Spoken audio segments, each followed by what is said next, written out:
Maligayang pagbabalik mga kasolid. Breaking news, Naoya Inoue hinirang ng Boxer of the Year. Cuadro Alas Jandar Casimiro, mandatory sa WBO ang target. Jerry Peñalosa, ni-real talk naman itong si Tapales at itong si Atty. Ed Tolentino. May tips at advice kay Angas ng Pinas. Para sa ating unang balita mga kasolid, Japanese monster Naoya Inoue hinirang ng Boxer of the Year ng ESPN.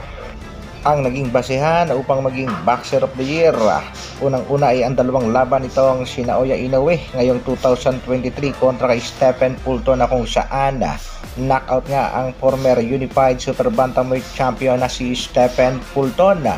Ang ikalawa naman mga kasolid ay ang laban nitong si Naoya Inoue kung saan nakuha ang undisputed champion kontra sa ating kababayang si Marlon The Nightmare Tapales. Knockout din ang inabot nitong si Tapales sa kanilang bakbakan sa round number 10. Nasa ikalawang pwesto naman ang WBC World Super Lightweight Champion na si Devin Haney na nakapagtala rin ng dalawang laban noong taong 2023. Unang laban nga ay kay Vasily Lomachenko, na kung saan nakuha pa rin ni Haney ang panalo via unanimous decision. Hindi naman makapaniwala ang kampo ni Lomachenko na natalo sila sa bakbakan. Bias daw. Ikalawang laban kontra dito kay Regis Prograis, na kung saan nakuha nga ni Devin Haney ang titulong hawak nitong si Prograis. Nasa pangatlong pwesto lamang ang welterweight champion na si Terence Bud Crawford. Hindi naman makapaniwala itong si Crawford na makukuha ni Naoya Inoue ang unang pwesto sa Boxer of the Year, dahil siya nga raw ang karapat-dapat na maging Boxer of the Year kahit isang laban lang siya sa 2000, dahil ang tinalo nga daw niya ay itong si Errol Spence Jr. Nakabilang din sa mga pound for pound. Sang-ayon ba kayo mga kasolid na itong si Naoya Inoue, Japanese monster, ang nanguna sa Boxer of the Year? Pumapangalawa itong si Devin The Dream Haney at pumangatlo lamang ang sinasabi nilang dapat Boxer of the Year na si Terence Bud Crawford. Sabi nga ni Mayweather, I don't think so. Ano sa palagay niyo mga kasolid? Isang komento naman dyan. Sa kabilang balita naman mga kasolid, Pinoy boxing legend Jerry Peñalosa nagbigay nga ng komento dito kay The Monster, Japanese Naoya Inoue.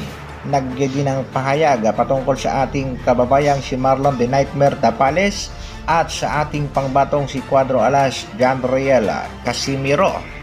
Ayon kay Jerry Peñalosa, bagamat magaling ding boksingero itong si Marlon Tapales, pero mas malakas daw talaga ito nga si Cuadro Alas Jandriel Casimiro kung ikukumpara dito kay The Nightmare Marlon Tapales. Dagdag pa nga ni Jerry Peñalosa, posible nga at may chance nga daw manalo itong si Casimiro kung sakaling makakaharap ang Japanese monster na si Naoya Inoue. Pakinggan natin ang mga naging pahayag ni Jerry Peñalosa. Hindi talaga magaling mandukot sa katawan eh. Ang galing niya mag-fix sa taas o sa mukha. At biglang biglang kasunod nun sa baba na sa katawan. So, talagang so, may papatunayan eh. May alam mo yung may pagka-insecure. At saka, alam naman natin, may pagka-friend to si Casimiro eh. Talagang ako, maraming ayaw ni Casimiro. Baka iba ayaw. Ako, as a Filipino, gusto ko siya. At isa itong worth it sa panoorin eh. Hindi lang siya nagsasalita. Talagang ginagawa yung mga sinasabi niya eh. Pag hindi niya ginagawa yun, wala na pag ano ka na lang hanggang trash talk. Banat niya ng mga netizen, kung sakaling maglaban si Casimiro at Tapales, siguradong bugbog lang daw ang aabutin nitong si The Nightmare dito kay Angas ng Pinas na si Cuadro Alas Jandriel Casimiro. Sa kabilang dako, boxing analyst Atty. Ed Tolentino nagbigay ng advice at tips dito sa ating pangbatong si Angas ng Pinas at sa kampo nito kung paano hindi makakaiwas sa laban itong Japanese monster na si Naoya Inoue. Ayon nga kay Atty. Ed Tolentino ay kasalukuyang undisputed champion itong si Naoya Inoue at busy nga daw ito dahil nakaabang ang mga sanctioning bodies para sa kanilang mga mandatory. Kaya kung aasa nga lang daw sa voluntary defense ni Inoue, baka mahirapan na makasaang bakbakan. WBC Super Bantamweight Mandatory, Mexican bad boy Luis Pantera Neri, naghihintay na nga yan mga kasolid. Pagdating naman sa IBF, syempre nakapila dyan ang kanilang mandatory nga si Sam Goodman. na nag-call out na rin kay Naoya Inoue.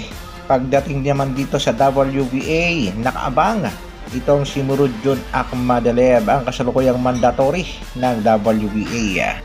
WBO na nga lang ang walang mandatory, bagaman rank number 1 dito si Sam Goodman, pero hindi pa rin siya ang mandatory ng WBO. Heto nga ang pinaka-latest update ng WBO. Champion Naoya Inoue, number 1 Sam Goodman, number 2 Luis Nery, 3 TJ Doheny, at pang-4 ang ating pangbatong si Casimiro. Posible ngang mag-utos na ang WBO para sa WBO mandatory ni Naoya Inoue. Nakakalama nga dito mga kasolid ang bakbakan sa pagitan ni Casimiro at TJ Doheny. Alam naman natin itong si Nery, WBC mandatory na, samantalang itong number 1 na si Sam Goodman, IBF mandatory na rin.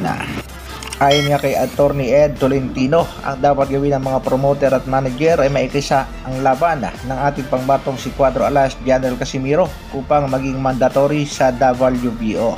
Shout out sa Japanese promoter Ito Masayuki na nagsasabing target daw nila ang laban kay Naoya Inoue, pero hindi naman nila binibigyan ng top rated boxer na kalaban ang ating pangbatong si Angas ng Pinas.